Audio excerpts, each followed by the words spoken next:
तो हम लोग स्टार्ट करने जा रहे हैं एसएचएम। तो ये वन शॉट रहेगा एसएचएम का। इसमें हम लगभग सारे कॉन्सेप्ट, लगभग क्या सारे ही कॉन्सेप्ट और लगभग सारे क्वेश्चंस को कवर किए हैं जितने भी इंपॉर्टेंट हमको लग रहे थे। तो ये वन शॉट तो है, मतलब अगर कोई चैप्टर पढ़ा हुआ है तो एक बार में रिवाइज कर सकता है पूरा। और हम ये कोशिश कर रहे हैं कि अगर मान लेते कोई चैप्टर बिल्कुल भी नहीं पढ़ा है तो भी ऐसा समझाने का प्रयास करेंगे ताकि अगर पहली बार भी पढ़ रहे हो तो काफ़ी हद तक ठीक ठीक सा सब कुछ समझ में आ जाए। क्लियर ना? तो शुरुआत कर रहे हैं। पहले हम लोग ये देख लेते हैं कि भाई एसएचएम के करस्पॉन्डिंग चल रहे हैं। एसएचएम या ऑसिलेशन नाम से भी इस चैप्टर को देखा जा सकता है हम लोग एनसीईआरटी में।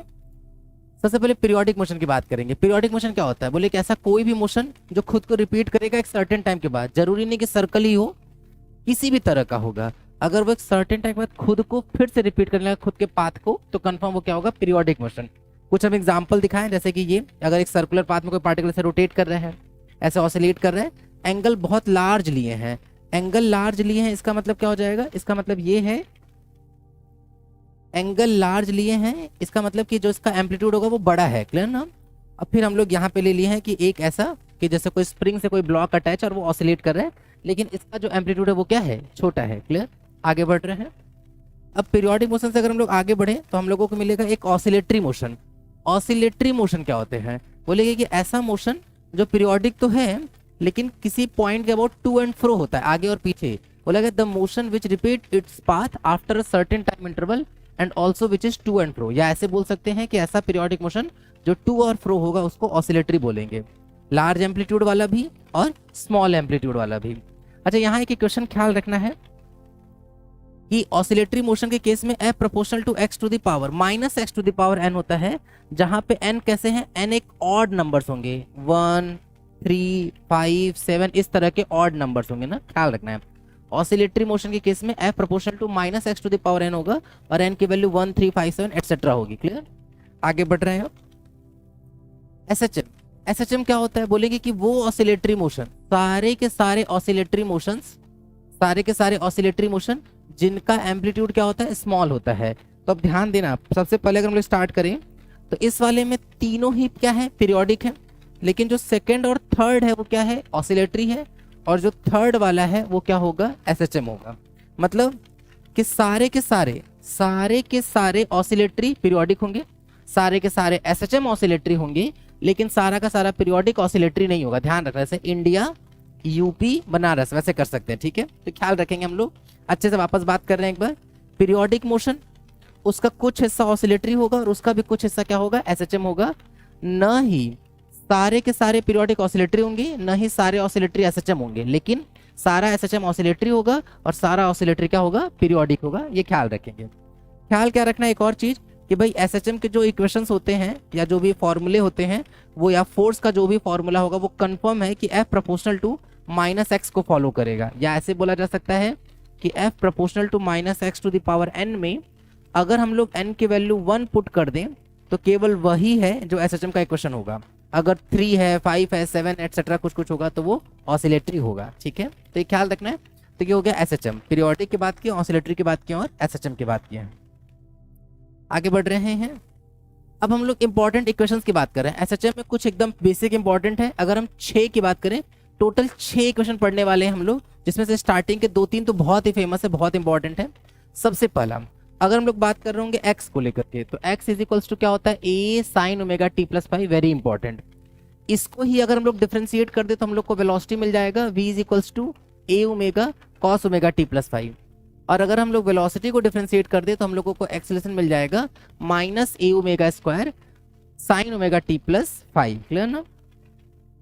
अब देखते हैं क्या है भाई यहाँ पे फाई क्या है? फाई जो है वो है इनिशियल फेज। इनिशियल फेज जो किस पे डिपेंड करता है? ऑब्जर्वर पे। अगर फाई की वैल्यू 0 हो जाए तो एक्स इज इक्वल्स टू क्या मिलेगा? A sine omega T.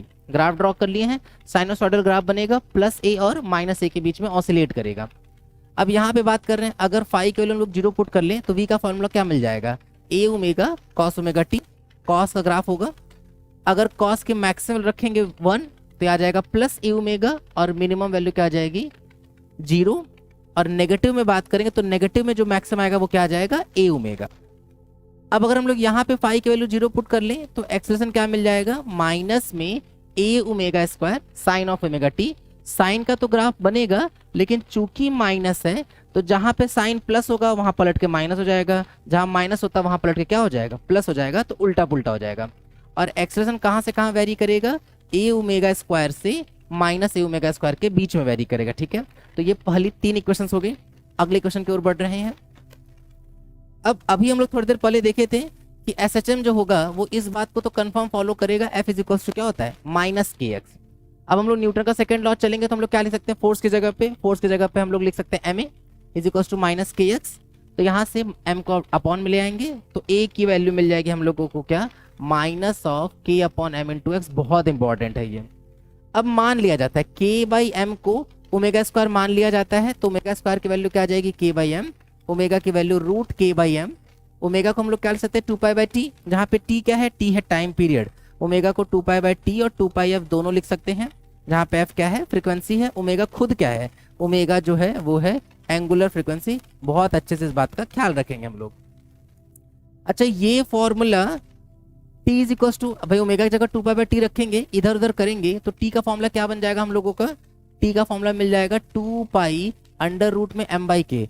अब यही फॉर्मूला बड़ा इंपॉर्टेंट हो गया। पहले तो ये फॉर्मूले पे क्वेश्चन पूछा जा चुका है, तो हम यहाँ लिख दे रहे हैं कि ये पीवाईक्यू में इस पे क्वेश्चन है, ठीक है। तो ध्यान रखेंगे T is equal to 2 pi under root M by K. Actually में एक नहीं कई सारे फॉर्मूले हैं, लेकिन डायरेक्ट फॉर्मूला बेस्ड क्वेश्चन भी पूछा जा चुका है, वो भी हम दिखा देते हैं, ठीक है ना। अब a is equals to minus of omega square X है, तो अगर हम लोग इस वाले के लिए अगर हम लोग ग्राफ ड्रॉ कर ले तो क्या मिल जाएगा, स्लोप नेगेटिव है ना, स्लोप नेगेटिव है, इसका मतलब कि जो एंगल होगा वो क्या हो जाएगा, मोर देन 90 बनेगा। तो जो ग्राफ होगा ए और एक्स के बीच में वो कुछ ऐसा चल जाएगा। हर इक्वेशन और ग्राफ सब इंपॉर्टेंट है, ठीक है। तो ये चौथे वाली बात करें, चौथा ग्राफ चौथा इक्वेशन, ठीक है। नेक्स्ट की ओर आगे बढ़ रहे हैं, इक्वेशन नंबर 5 की ओर। Fifth equation v is equals to omega under root A square minus x square. अगर हम लोग यहाँ पे x की वैल्यू 0 पुट कर दें, x कहाँ 0 होगा, x 0 होगा मीन पोजीशन पे, तो x 0 हो जाएगा मीन पोजीशन पे। तो हम लोगों को वेलोसिटी की मैक्सिमम पॉसिबल वैल्यू क्या मिल जाएगी, a ओमेगा। अगर हम लोग एक्सट्रीम पोजीशन पे चले गए, किसके इक्वल, x की वैल्यू प्लस एम्पलीट्यूड के इक्वल या नेगेटिव एम्पलीट्यूड के इक्वल होगा, तो जैसे हम लोग रखेंगे, चाहे प्लस रखे चाहे माइनस, भाई स्क्वायर कर देंगे तो a square minus A square 0, तो जो वेलोसिटी आ जाएगा वो क्या आ जाएगा, 0 आ जाएगा। तो ये वेलोसिटी की मिनिमम वैल्यू आ जाएगी। तो maximum value a omega, minimum value 0। इधर उधर करके अगर हम लोग इक्वेशन को सिंप्लीफाई कर लें तो हम लोगों का जो इक्वेशन बनेगा वो कुछ ऐसा बन जाएगा। और ये एक्चुअली में किसका इक्वेशन है, तो ये जो है वो इक्वेशन होता है इलिप्स का। तो equation of ellipse very important, ठीक है। और ये रहा ग्राफ। ग्राफ बहुत कम इंपॉर्टेंट है, लेकिन ये इक्वेशन बहुत इंपॉर्टेंट है। अब ग्राफ की अगर हम बात करें तो जो पिछले 4 ग्राफ हम लोग ड्रॉ किए थे वो इंपॉर्टेंट तो है, लेकिन अब ये और एक और जो अगला ग्राफ आएगा वो कम इंपॉर्टेंट है। तो 4 तो ग्राफ, लेकिन इक्वेशन इंपॉर्टेंट चलेंगे, ध्यान रखेंगे, क्लियर ना। अगली बात चल रहा है नेक्स्ट।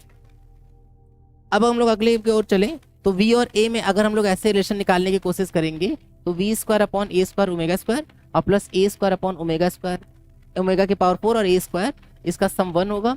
और अगेन ये भी क्या है, तो ये भी एक इक्वेशन है, किसका, इक्वेशन ऑफ इलिप्स, ख्याल रखेंगे, ठीक है। इलिप्स का इक्वेशन है, तो v और a के बीच में ग्राफ ड्रॉ कर लेंगे, ये a ओमेगा का हो जाएगा और ये a ओमेगा हो जाएगा। अब हम लोग वापस दोहरा दे रहे हैं कि क्या क्या हम लोग को इक्वेशन मिला। पहला इक्वेशन मिल गया हम लोगों को x is equals to a sine omega T.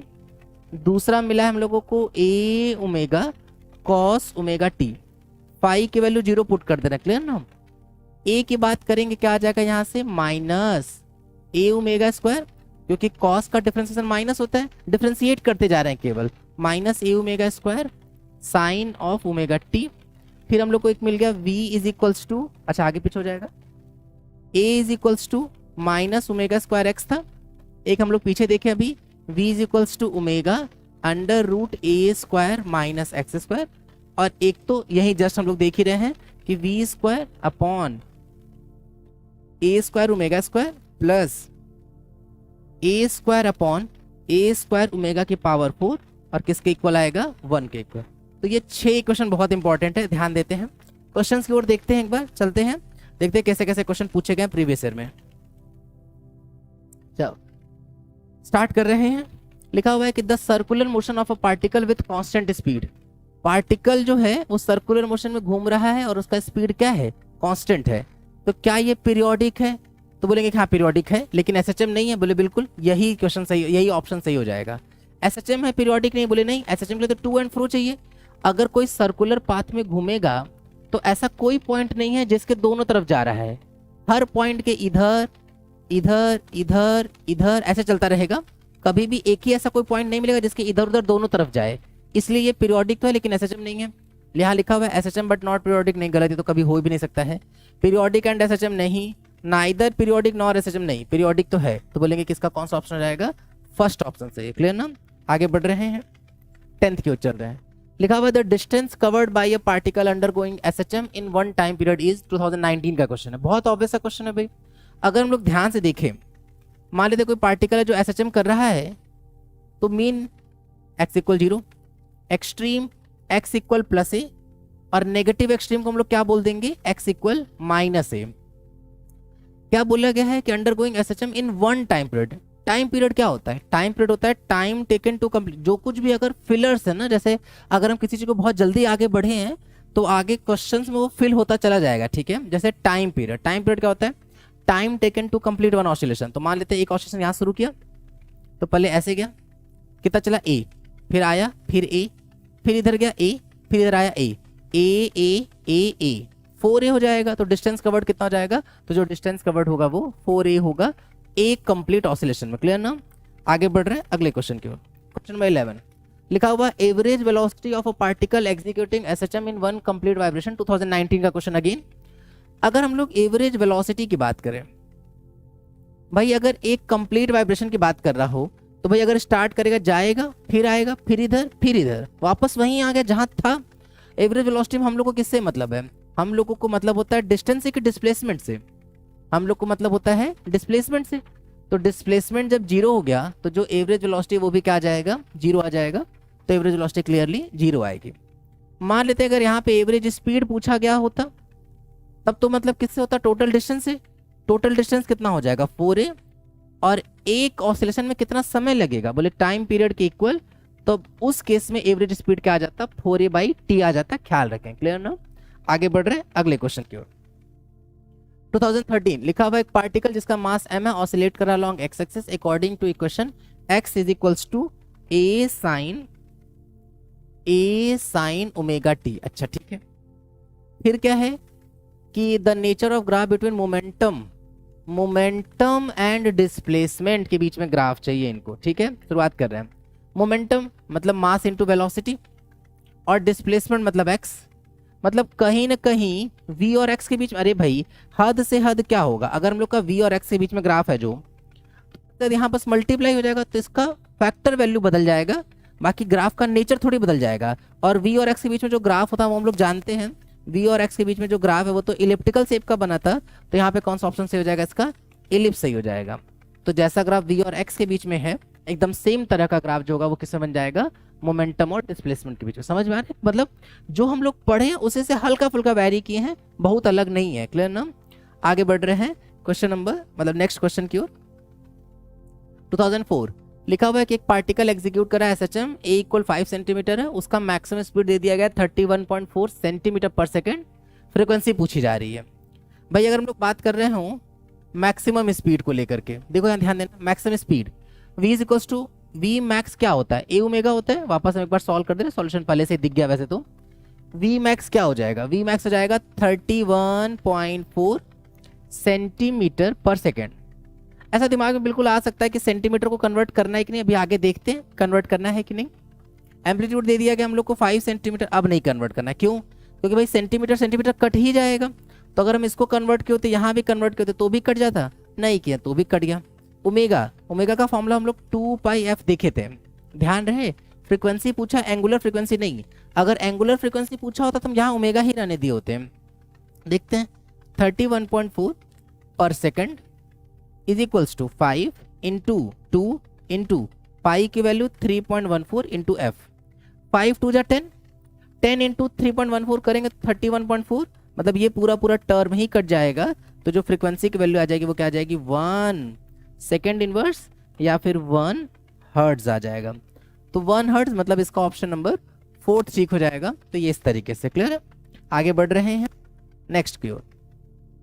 लिखा हुआ है कि if for SHM for the displacement of 0.02 metre acceleration is 2 metre per second square, 2 metre per second square, then the angular frequency is, angular frequency की बात कर रहे हैं, देखा जाए एक बार angular frequency a is equals to क्या हो जाएगा, a is equals to omega square x था भाई, ऑब्वियसली माइनस में है लेकिन हम मैग्नीट्यूड ले लेंगे तो नेगेटिव तो हटा दिया, तो ए की वैल्यू कितनी दे दी गई 2 ओमेगा का स्क्वायर इनटू एक्स की वैल्यू कितनी दी गई है 0.02 मीटर, मतलब इसको हम 2/100 लिख सकते हैं, तो omega square is equals to क्या आ जाएगा, तो 2 से 2 एलिमिनेट, ओमेगा स्क्वायर की वैल्यू 100, तो ओमेगा की वैल्यू क्या आ जाएगी 10, 10 क्या 10 ओमेगा है ना रेडियन पर सेकेंड, तो इसका कौन सा ऑप्शन सही हो जाएगा, कितना आ रहा है 10 रेडियन पर सेकेंड, 10 फर्स्ट ऑप्शन ठीक हो जाएगा। क्लियर, आगे बढ़ रहे नेक्स्ट की ओर, क्या लिखा हुआ है कि 2 SHM of angular frequency 100 and 1000 radian per second have the same amplitude, amplitude उनका सेम दे दिया गया है, ratio of their maximum acceleration. भाई अगर हम लोग एक्सेलरेशन की बात करें, ग्राफ याद करो जो हम लोग ग्राफ देखे थे ए का एक्स के साथ, ए का टी के साथ, ए का टी के साथ ग्राफ कहाँ गया, ए का टी के साथ ये हाँ, ए के टी के साथ ग्राफ हम लोग को दिख रहा है कि ए ओमेगा स्क्वायर उसकी मैक्सिमम पॉसिबल वैल्यू है, तो अगर हम लोग उसी हिसाब से अप्रोच करें तो कहाँ गया क्वेश्चन,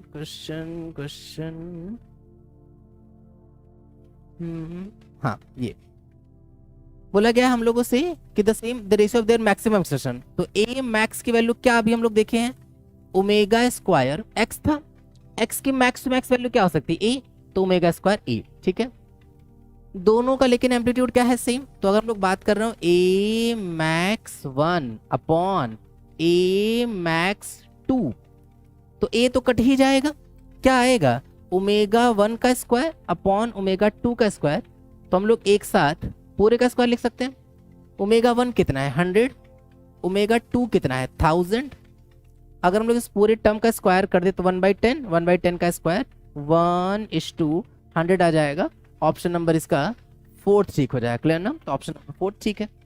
अगले की ओर बढ़ रहे हैं हम लोग, नेक्स्ट 16th लिखा हुआ पार्टिकल 2015 का क्वेश्चन है, particle executing SHM its maximum acceleration is alpha A omega square, अभी हम लोग देख चुके हैं, फिर क्या बोला गया and maximum velocity is beta, maximum velocity beta, maximum velocity का फॉर्मूला क्या था ए ओमेगा, क्या पूछा टाइम पीरियड, दोनों को डिवाइड कर दो, अगर हम लोग डिवाइड कर देंगे यहाँ से क्या मिल जाएगा अल्फा अपॉन बीटा, ओमेगा से ओमेगा कटेगा तो एक ओमेगा बचेगा, ओमेगा को हम लोग क्या ले सकते हैं 2 पाई अपॉन में टी, इधर उधर करेंगे तो टी की वैल्यू क्या आ जाएगी 2 पाई बीटा बाई अल्फा, ये आ गया टाइम पीरियड, कौन सा ऑप्शन, ऑप्शन नंबर इसका फर्स्ट ठीक हो जाएगा। क्लियर ना, आगे बढ़ रहे हैं क्वेश्चन नंबर 17 2017। भाई अगर ऐसा लग रहा है कि हम लोग वीडियो रोक के ट्राई कर सकते तो वीडियो रोक के ट्राई करते हुए चलो, ठीक है वीडियो रोक के ट्राई कर लो तब सॉल्यूशन देखेंगे, क्योंकि वन शॉट है इसलिए जल्दी करते चल रहे ताकि एक्स्ट्रा समय खराब ना हम लोगों का।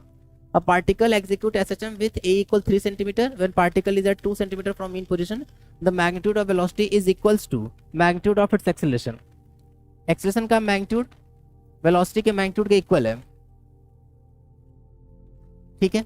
acceleration का क्या हो जाएगा ओमेगा स्क्वायर x, और x की वैल्यू कितनी दी गई है 2 सेंटीमीटर, तो 2 is equals to omega under root, amplitude कितना है 3 का स्क्वायर 9 माइनस 2 का स्क्वायर कितना हो जाएगा 4, ओमेगा अंडर रूट ए स्क्वायर माइनस एक्स स्क्वायर था, ठीक है एक ओमेगा से एक omega cancel, omega is equals to क्या आ जाएगा रूट में 5/2, क्या चाहिए टाइम पीरियड, ओमेगा की वैल्यू क्या लिख लेंगे 2 पाई बाई टी के इक्वल, क्रॉस मल्टीप्लाई कर लेंगे 2 2 जा 4, 4 पाई अपॉन में √5, 4 पाई बाई √5, मतलब इसका ऑप्शन नंबर सेकंड ठीक हो जाएगा। क्लियर ना, इसका ध्यान रखेंगे, इसका ऑप्शन नंबर सेकंड ठीक है। ठीक है आगे बढ़ रहे हैं अगले क्वेश्चन की ओर, लिखा हुआ है particle is executing system its velocity at distance x1 and x2 from the mean position are v1 and v2 respectively, its time period is, अच्छा v1 भाई अगर हम लोग v का पहले एक बार वापस फॉर्मूला लिख ले रहे हैं ओमेगा अंडर रूट ए स्क्वायर माइनस एक्स स्क्वायर, ठीक है क्वेश्चन में क्या चाहिए टाइम पीरियड चाहिए, मतलब ओमेगा चाहिए। अगर हम मान लेते दो इक्वेशन बना के डिवाइड कर देते तो देखो ओमेगा कट ही जाएगा और ए मिलेगा, हम ए निकाल के करेंगे क्या। लेकिन हाँ एक तरीका और है कि फिर ए निकाल के यहाँ पुट करो ओमेगा आ जाएगा, तो बहुत लेंदी है वो।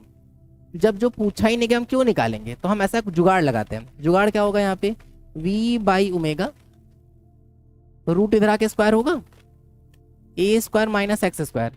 तो यहाँ से साफ साफ क्या दिख रहा है, ए स्क्वायर किसके इक्वल आ रहा है, v बाई ओमेगा का होल स्क्वायर और प्लस में क्या होगा एक्स स्क्वायर। भाई एम्पलीट्यूड तो बदलेगा नहीं, तो हम दो बार इसी चीज को लिखते हैं, एक बार 1 के लिए जो कि दिया गया है और एक बार 2 के लिए, और दोनों को इक्वल कर देते हैं। मतलब v1 square by omega square plus x1 square is equals to, दूसरे वाले के लिए v2 square by omega square plus में x2 स्क्वायर। यहाँ तक ठीक है।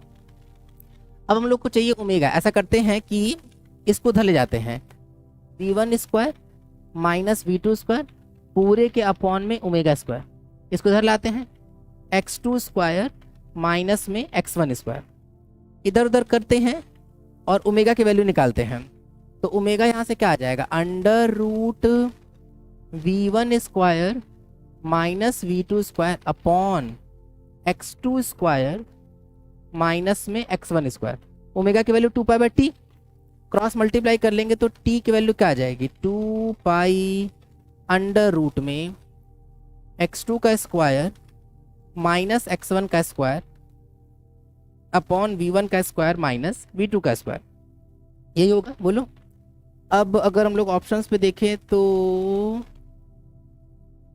x1 अपॉन ये फोर्थ ऑप्शन मैच कर रहा है। ये एक लेंदियर मतलब कैलकुलेशन वाला क्वेश्चन था, कठिन तो अभी भी नहीं है, ये भी बन जाएगा, ठीक है। नेक्स्ट हम लोग आगे बढ़ रहे हैं 2023 का क्वेश्चन, एकदम लेटेस्ट ही क्वेश्चन था। XT graph of particle performing SHM shown in figure is shown in figure the acceleration of particle at t equal 2 second.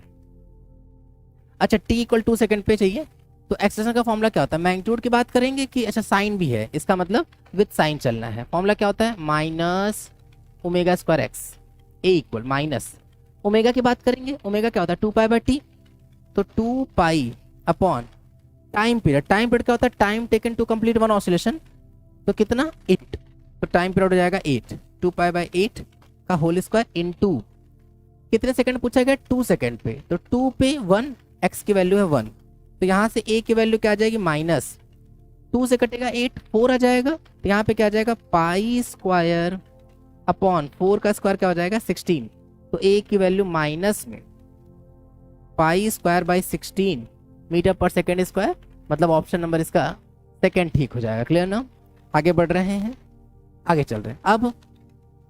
अब हम लोग बात करते हैं फेज डिफरेंस की। बहुत ज्यादा जगह फेज डिफरेंस की बात करते हैं, अच्छे समझते हैं इसको हम लोग पहले एक बार में, ठीक है। अगर हम लोग x से v गए हैं, अगर कभी पूछा गया बताओ x और v में एसएचएम कर रहा है कोई पार्टिकल, तो उसके x और v में कितना फेज डिफरेंस होगा, तो पाई बाई 2 का होगा। v और a में पूछा गया स्पीड और एक्सेलरेशन में, तो भी पाई बाई 2 होगा। अगर x और a में पूछा जाएगा तो ख्याल रखेंगे तब कितने का होगा, पाई का होगा। एकदम ये वाली बात तो बहुत इंपॉर्टेंट है, इसको ठीक से याद रखनी है भाई हम लोगों को एकदम अच्छे से। अगर कोई पार्टिकल एसएचएम कर रहा है, उसके पोजीशन वेलोसिटी में फेज डिफरेंस पूछा तो v/2, वेलोसिटी एक्सेलरेशन पूछा तो भी v/2, पोजीशन और एक्सेलरेशन पूछेगा तब पाई/2। कुछ गड़बड़ बोल दी, फिर से हम बोल रहे हैं एक बार।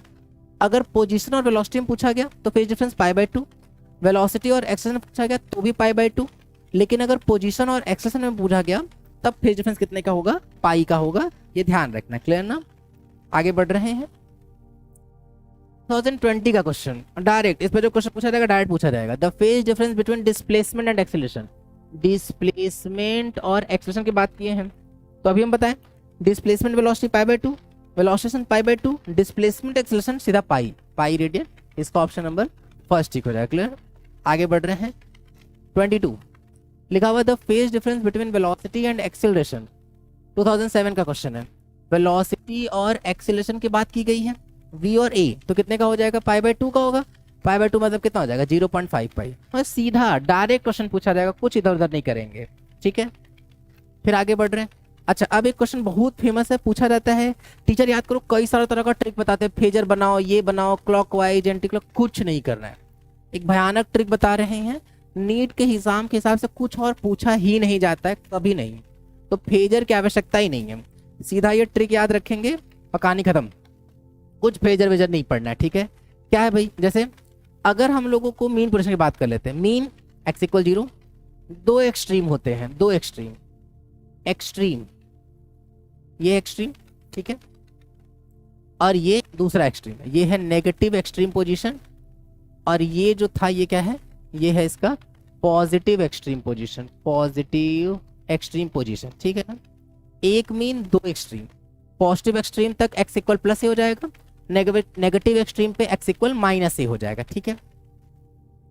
क्या है ट्रिक भाई, कि पहले तो सबसे पहले ये ख्याल रखेंगे कि भैया यहाँ से यहाँ जाने में कितना समय लगेगा, तो वो समय लगता है टाइम पीरियड का 1/4, सही बात है। ऐसे फिर ऐसे फिर ऐसे फिर ऐसे जाना है, टोटल टाइम टी लगना है, तो भाई हर 1/4 पाथ में t/4 ही तो लगेगा, t/4 t/4 t/4, ठीक है। इतना तो पहले सेंस हम लोग को रखना ही पड़ेगा, ठीक है ना। अब यहां से यहां x इक्वल 0 से x इक्वल a/2 जाने में जो समय लगता है वो लगता है t/12, a/2 से a/√2 जाने में जो लगता है वो लगता है t/24, a/√2 से a√3/2 जाने में समय जो लगता है वो भी अगेन कितना लगता है t/24, और a√3/2 से a जाने में जो लगेगा वो लगता है t/12। गजब इंपॉर्टेंट है भाई, एकदम ख्याल रखना है, ठीक है। अब जैसा इधर है वैसा इधर भी हो जाएगा कि इस वाले में कितना t/12 t/24 t/24 और t/12। अच्छा याद रखना भी आसान है, याद रखना भी आसान है भाई, नहीं पहले t/12 से शुरू होगा, t/24 t/24 और t/12 पे खत्म हो जाएगा, ठीक है। जोड़ के देखें एक बार, t/12 t/24 जोड़ेंगे तो t/12 आएगा, t/12 t/12 t/12 3 t/12, 3 से 12 को काट देंगे t/4 आ जाएगा, टोटल जोड़ने पे t/4 आ भी रहा है, ठीक है। अब बात है कि सर ये वाली वैल्यू कैसे याद रखेंगे, तो ये वाली वैल्यू भी याद रखने का तरीका है, साइन 0 की वैल्यू 0, साइन 30 की वैल्यू 1/2, साइन 40 1/√2, साइन 60 √3/2 और साइन 91। कितना मस्त हो गया, ठीक है। अब हम लोग को ये सीक्वेंस तो याद ही होगा ना, 0 30 45 60 और 90, नहीं हम लोग वो ट्रिग्नोमेट्रिक टेबल याद करते हैं, तो वही वाली कहानी है। 0 1/2 तो a/2, 1/√2 तो a/√2, √3/2 तो a√3/2 और 1 तो a, हर जगह a से बस मल्टीप्लाई हो गया। t/12 से शुरू, t/12 पे खत्म, और बीच में t/24 t/24। अब इसी तरह का क्वेश्चन कभी भी करना होगा तो फेजर वेजर नहीं ड्रॉ करेंगे, जब तक कोई फेजर ड्रॉ करेंगे तब तक हम लोग खाली पढ़ कैसे क्वेश्चन को सॉल्व कर देंगे, ठीक है।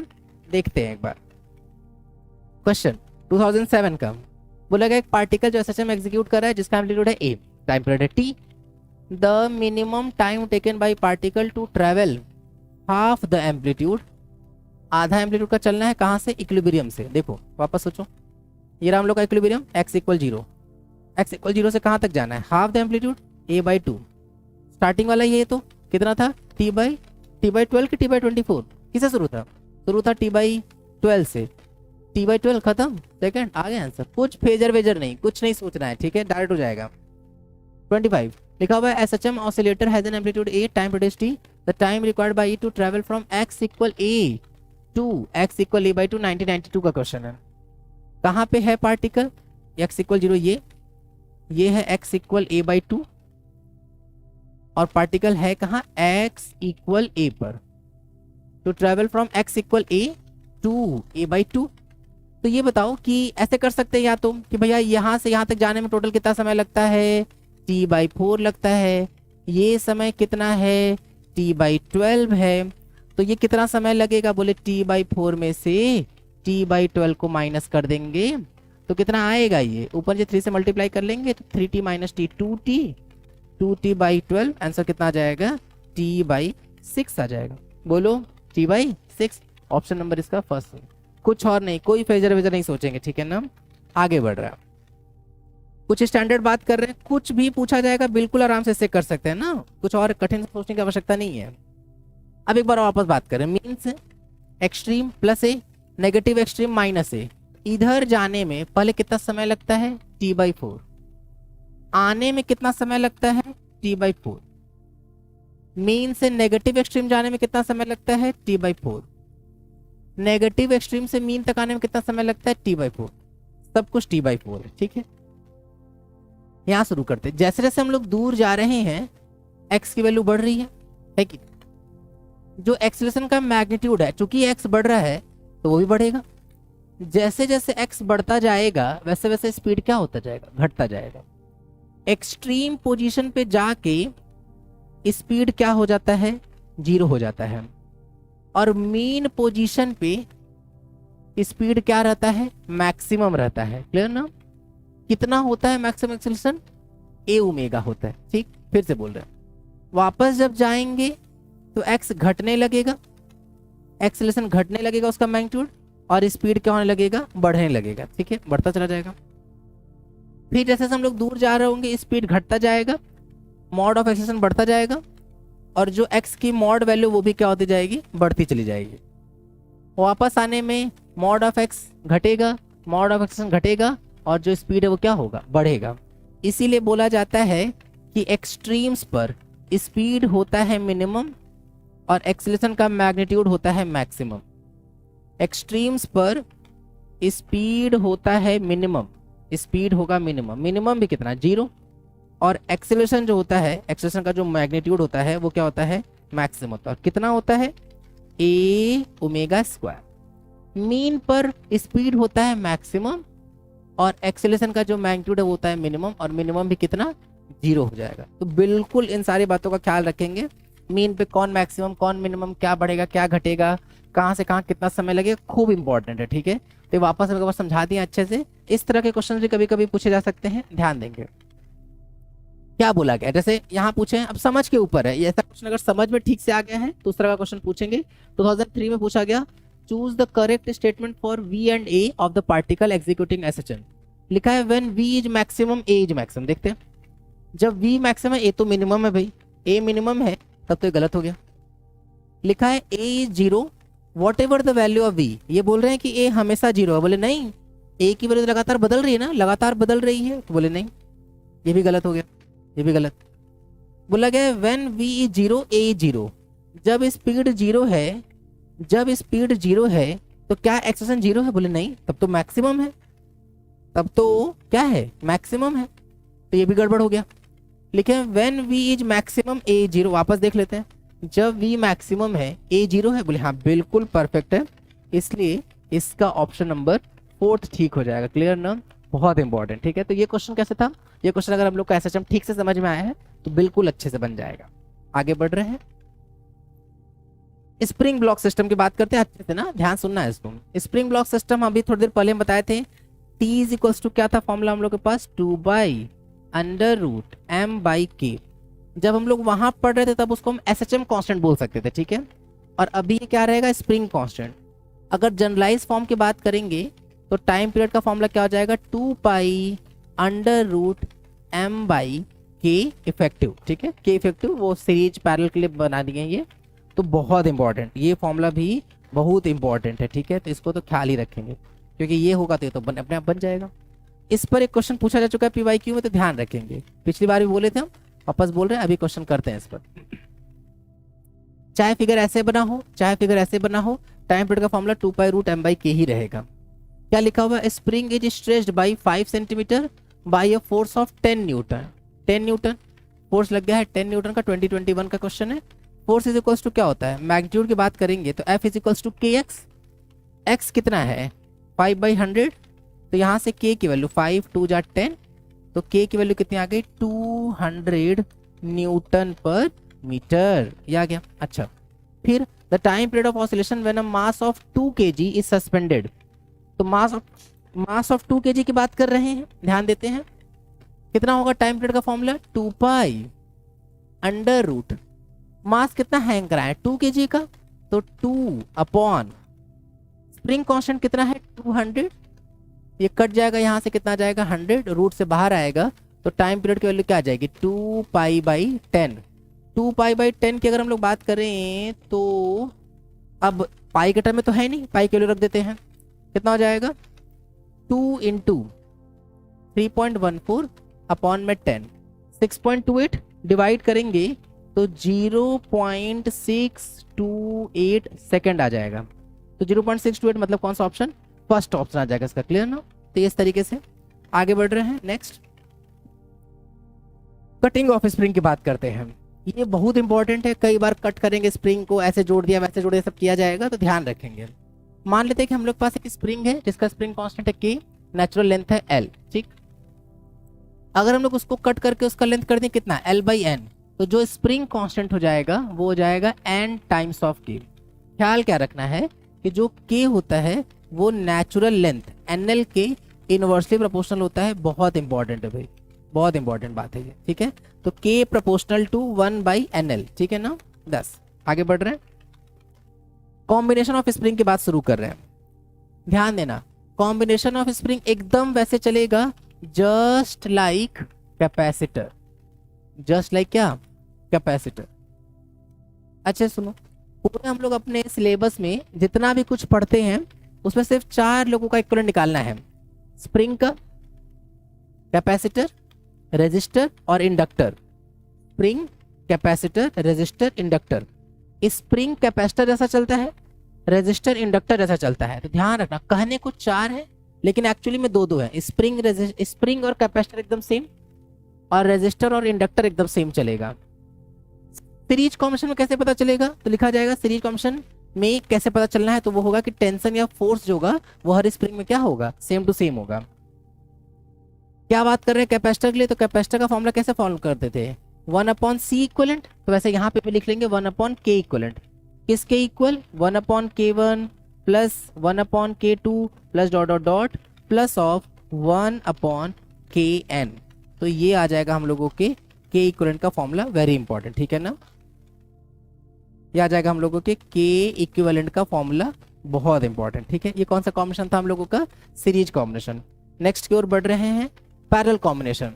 कैसे पता चलेगा कि भाई पैरेलल कॉम्बिनेशन में है, तो इलॉन्गेशन या कंप्रेशन जो हो वो हर स्प्रिंग का क्या होना चाहिए, सेम होना चाहिए। और इसलिए हम लोग यहाँ पे लगाते हैं पैरेलल कॉम्बिनेशन में क्या था formula, C equivalent is equal to C1 plus C2 plus C3 dot dot dot Cn।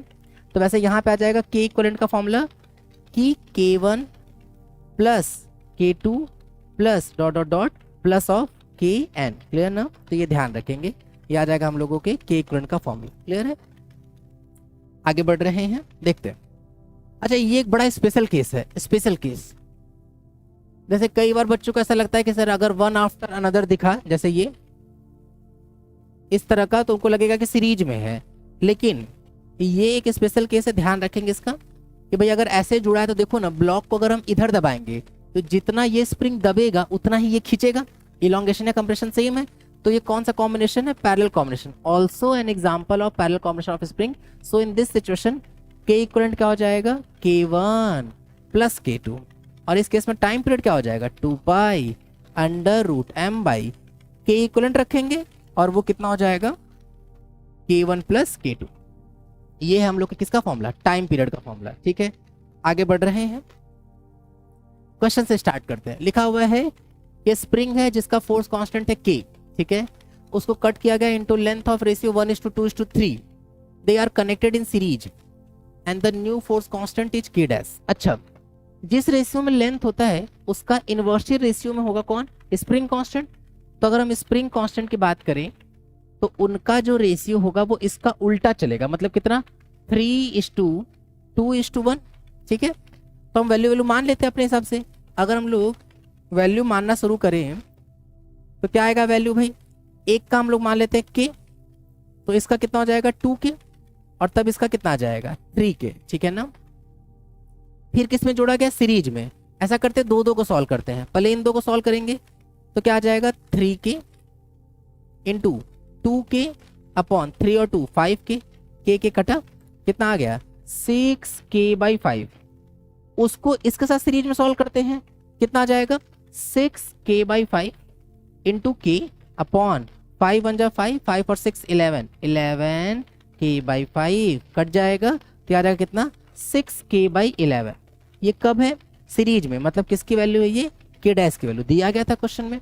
Then they are connected in parallel, parallel जोड़ेंगे तो सब जुड़ जाएंगे, और तब उसका स्प्रिंग कांस्टेंट कितना है K डबल डैश।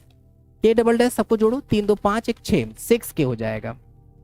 क्या पूछा क्या है, K डैश मतलब 6K/11 divided by K double dash मतलब 6K, कट जाएगा, आंसर क्या आ जाएगा 1:11।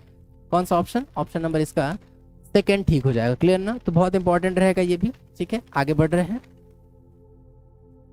नेक्स्ट लिखा हुआ टू स्प्रिंग और spring constant K1 and K2 are joined in series, the effective spring constant of the combination. Series में जोड़ा क्या है?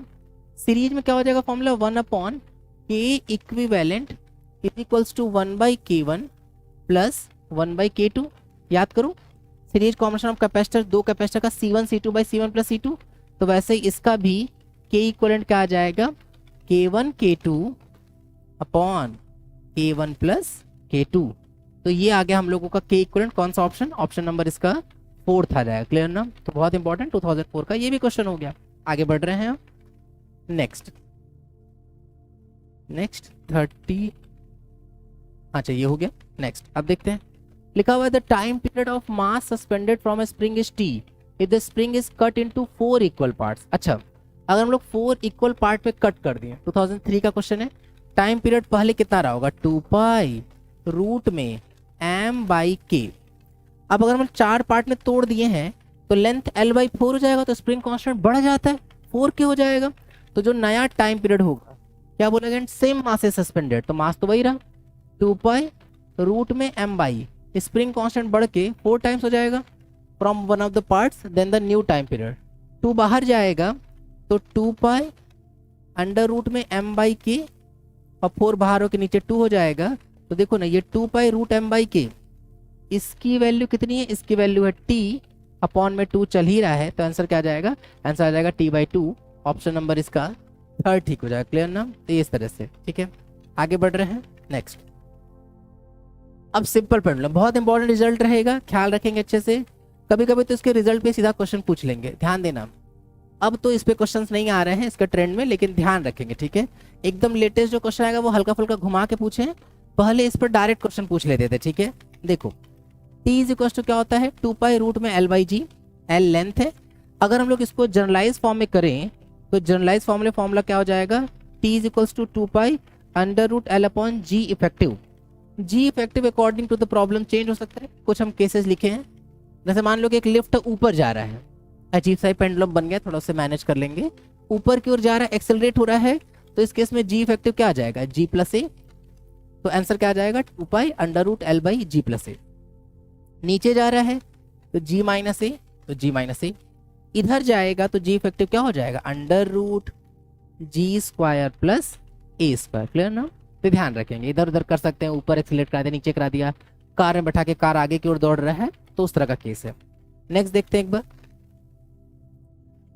अब कुछ स्पेशल केसेस की बात करते हैं, जैसे सेकेंड पेंडुलम। सेकेंड पेंडुलम का जो टाइम पीरियड होता है वो 2 सेकंड होता है। बिल्कुल इंपॉर्टेंट है रिजल्ट, ख्याल रखना है ना। टी की जगह 2 रख लेंगे, 2 इक्वल 2 पाई रूट L/g, तो 2 कटा, 1/पाई स्क्वायर कर देंगे तो 1/पाई का स्क्वायर, पाई का स्क्वायर 9.8 से लगभग में कट जाएगा, तो L की लेंथ की अप्रोक्सीमेट वैल्यू क्या आ जाएगी? 1 मीटर। मतलब कि जो सेकेंड पेंडुलम होता है उसका लेंथ लगभग कितना होता है? 1 मीटर होता है। फिर देखते हैं, लिखा हुआ है if length of pendulum is comparable to R. यहाँ पे ये आर क्या है? तो आर होगा रेडियस ऑफ प्लैनेट या फिर अर्थ। तो उस केस में टाइम पीरियड का फॉर्मूला जो है वो आ जाएगा 2 pi under root 1/L plus 1/R into g. बड़ा इंपॉर्टेंट है।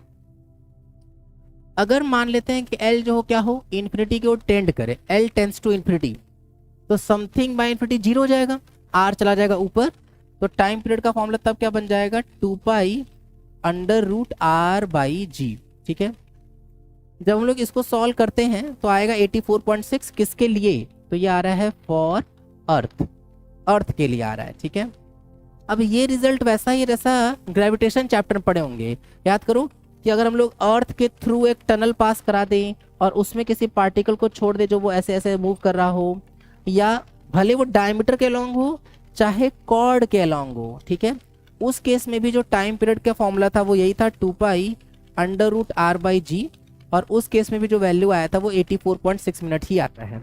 तो if tunnel is formed even for that t is equal to 2 pi under root R/g, जहाँ पे R जो है वो रेडियस ऑफ द प्लैनेट होगा।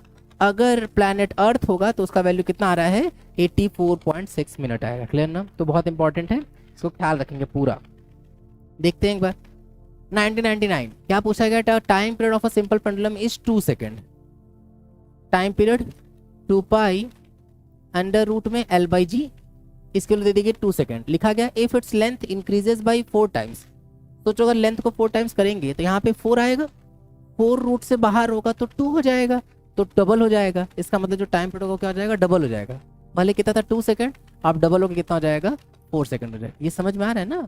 इसकी वैल्यू कितनी दी गई, इसकी वैल्यू दी गई 2 सेकेंड।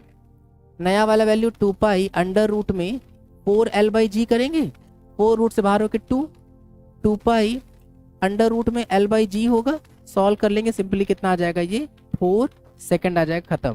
क्लियर है। तो ये इस तरीके से है ना, ध्यान रखेंगे। चलो आगे बढ़ रहे हैं, 39 क्यों चलते हैं। एनर्जीज की बात शुरू करते हैं, बहुत इंपॉर्टेंट रहेगा। एनर्जी पहला काइनेटिक एनर्जी के ई से दिखा रहे हैं। क्या फॉर्मूला होता है, हाफ mv²। अब v का फॉर्मूला क्या था, हम लोग पढ़े थे a omega cos omega T. Square कर देंगे अगर तो half m omega square a square और क्या आ जाएगा cos square omega T. m omega square क्या होता है, k होता है, तो यहाँ सिंपली क्या आ जाएगा half k a square cos square omega T. तो ये काइनेटिक एनर्जी का फॉर्मूला मिल गया। किसके टर्म में मिल गया है, टाइम के टर्म में। ठीक है। अब अगर हम लोग v का एक और फॉर्मूला हम लोग के पास था क्या, omega under root a square minus x square. अगर हम लोग स्क्वायर कर देंगे तो क्या बन जाएगा, m ओमेगा स्क्वायर और रूट खत्म होके सिंपल क्या आ जाएगा, a square minus x square. m omega square को हम लोग k लिख सकते हैं, तो half k a square minus x square. ये किसके टर्म में हो गया है, x के टर्म में। ठीक है। तो एक हो गया t के टर्म में और एक हो गया हम लोगों का x के टर्म में, ध्यान रखेंगे ना। पोटेंशियल जी की बात शुरू कर रहे हैं। क्या होता है भाई, u is equals to half k x square. ये किसके टर्म में है, तो ये है in term of x, potential energy का फॉर्मूला। ठीक है। अगर हम लोग पोटेंशियल एनर्जी के फॉर्मूले को कन्वर्ट करें भाई, x की जगह हम लोग क्या लिख सकते हैं, a साइन ओमेगा टी, तो रख दे रहे हैं।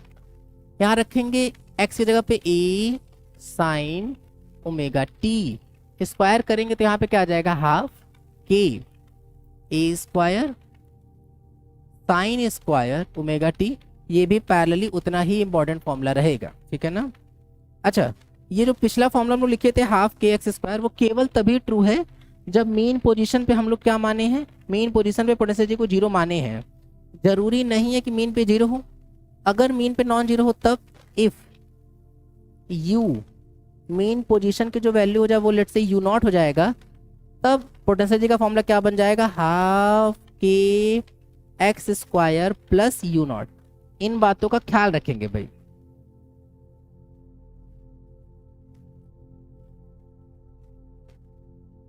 तो u इज इक्वल टू क्या हो जाएगा, एक minute, u is equal to क्या हो जाएगा, half k x square plus ठीक से नहीं बना था, प्लस u0। ठीक है। तो ये हो जाएगा हम लोग के पोटेंशियल एनर्जी का फॉर्मूला तब जब मीन पोजीशन पे 0 नहीं हो। लेकिन अगर कुछ नहीं बोले हैं तो हम लोग लेके चलेंगे कि मीन पे 0 है और तब फॉर्मूला क्या होगा, हाफ के एक्स स्क्वायर ही होगा। ठीक है ना। अच्छा, ये तो हम लोग का टी के टर्म में हो गया। टोटल एनर्जी की बात करेंगे तो टोटल एनर्जी क्या हो जाएगा, बोले total energy k plus you हो जाएगा। अगर हम लोग जोड़ दें, चाहे x वाले को लिख करके चाहे t वाले को लिख करके, तुम देखो एक बार चाहो तो भाई, अगर हम लोग x वाला लिखेंगे, देखो t वाला, तो यहाँ पे है cos और अगले वाले में है साइन। तो जैसे हम लोग स्क्वायर करके कॉमन लेंगे तो सिंपल क्या मिल जाएगा, हाफ के स्क्वायर। और अगर हम लोग x वाला लिखेंगे, कहाँ गया x वाला, ये हाफ के square minus half k x square. और हाफ के एक्स स्क्वायर अगर इन दोनों में जोड़ेंगे, देखो ना, ये वाला पॉजिटिव है, ये वाला पॉजिटिव है, ये वाला नेगेटिव है, कट जाएगा और अल्टीमेटली क्या जाएगा, हाफ के स्क्वायर। तो वेरी इंपॉर्टेंट, क्या इंपॉर्टेंट है यहाँ, इंपॉर्टेंट ये है कि जो ये टोटल एनर्जी है वो एक्स और टी पर डिपेंड नहीं कर रहा है। बहुत इंपॉर्टेंट, क्लियर ना। नेक्स्ट की ओर बढ़ रहे हैं। अब ग्राफ, किसका ग्राफ ड्रॉ किया गया है, काइनेटिक एनर्जी। काइनेटिक एनर्जी का ग्राफ बिल्कुल वैसा है जैसे कॉस का ग्राफ होता है। पोटेंशियल एनर्जी का ग्राफ वैसा है जैसे साइन का होता है। टोटल एनर्जी तो भाई साहब कांस्टेंट ही है, तो वो तो कभी बदलेगा ही नहीं।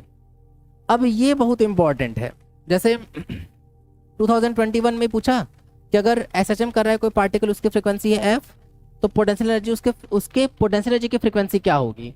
तो हम सबका बता दे रहे हैं, x हो, v हो, a हो, सबका टाइम पीरियड t रहेगा, फ्रीक्वेंसी f रहेगा, वो नहीं बदलेगा। क्या क्या, पोजीशन का, वेलोसिटी का और एक्सेलरेशन का। लेकिन अगर काइनेटिक एनर्जी पोटेंशियल एनर्जी का पूछें तो टाइम पीरियड आधा हो जाएगा, फ्रीक्वेंसी डबल हो जाएगा, और जो एनर्जी का डिफरेंस है वो भी टाइम पीरियड आधा और फ्रीक्वेंसी क्या होगा, डबल। लेकिन अगर टोटल एनर्जी की बात करेंगे तो उसका टाइम पीरियड होगा 0 और फ्रीक्वेंसी क्या होगी, इन्फिनिटी होगी। तो जो भी रहता है फ्रीक्वेंसी काइनेटिक और पोटेंशियल का उसका डबल हो जाता है। तो डबल कर लेंगे तो सिंपल n दिया था तो कितना आ जाएगा 2n। 2021 का क्वेश्चन बन गया। तो बहुत मतलब अगर बेसिक हम लोग का ठीक है तो एसएचएम इतना आसान चैप्टर है कि बहुत ज़्यादा चांस है कि अगर ठीक से पढ़े, हम तो बता रहे हैं ना कि अगर कोई बच्चा नहीं भी पढ़ा, अगर खाली वो वीडियो को कंप्लीट भी ठीक से देख ले रहा है तो भी सारा काम हो जाएगा। ठीक है, हम इसमें लगभग सारे पीवाईक्यूज कवर कर लिए हैं।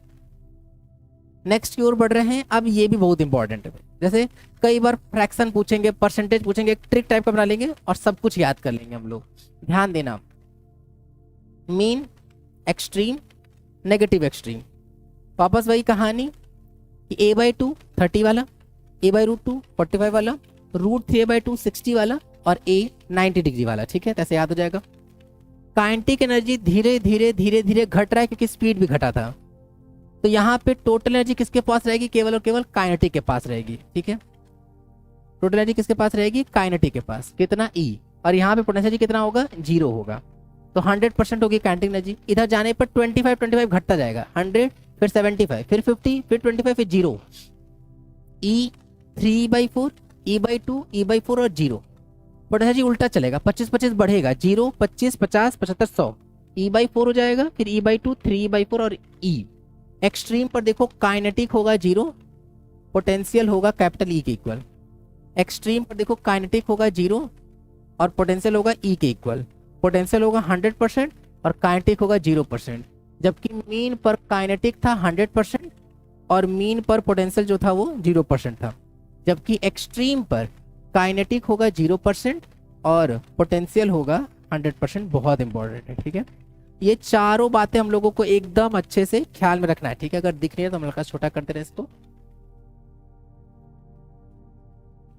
ये ऐसे, ठीक है ना। तो इस तरीके से कहानी अब दिख रहा होगा may be.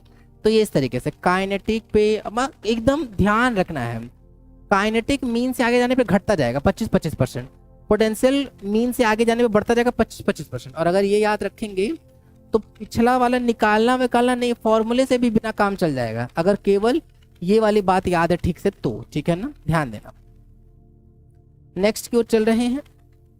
43 the potential energy of SHM oscillator when the particle is halfway to the end point. Halfway क्या पूछा जा रहा है भाई, पोटेंशियल एनर्जी पूछ रहा है। 2003 का क्वेश्चन है, पोटेंशियल एनर्जी पूछ रहे हैं। बोले ठीक है, अच्छा पोटेंशियल एनर्जी हाफ में मिड वे पे पूछ रहे हैं, a/2 पर। a/2 पर पोटेंशियल एनर्जी की बात करेंगे और वो सिंपली कितना आ जाएगा बताओ, वो आ जाएगा E/4। पोटेंशियल एनर्जी की बात करें ना, देखो ऊपर लिखे काइनेटिक, नीचे लिखे पोटेंशियल एनर्जी, तो हाफ में कितना हो जाएगा, E/4 हो जाएगा। E/4 मतलब थर्ड ऑप्शन। ठीक है, मतलब पिछला टेबल याद है तो बहुत आराम से काम बन जाएगा। ठीक है ना। नेक्स्ट और आगे बढ़ रहे हैं। लिखा हुआ in SHM when displacement is half the amplitude what fraction of total energy is kinetic. अगर जब हाफ है तो बोलेंगे कि टोटल का कितना परसेंट काइनेटिक में है। हाफ में टोटल का कितना परसेंट काइनेटिक के पास है, एक मिनट, टोटल का कितना परसेंट है काइनेटिक के पास। बोले 3E/4 है काइनेटिक की वैल्यू। तो अगर हम लोग यहाँ देखेंगे तो 3E/4 अपॉन में E से E कट जाएगा, वो कितना जाएगा 3/4 सेकेंड ऑफ। बोलो ठीक है ना। तो इस तरीके से है। ठीक है, आगे बढ़ रहे।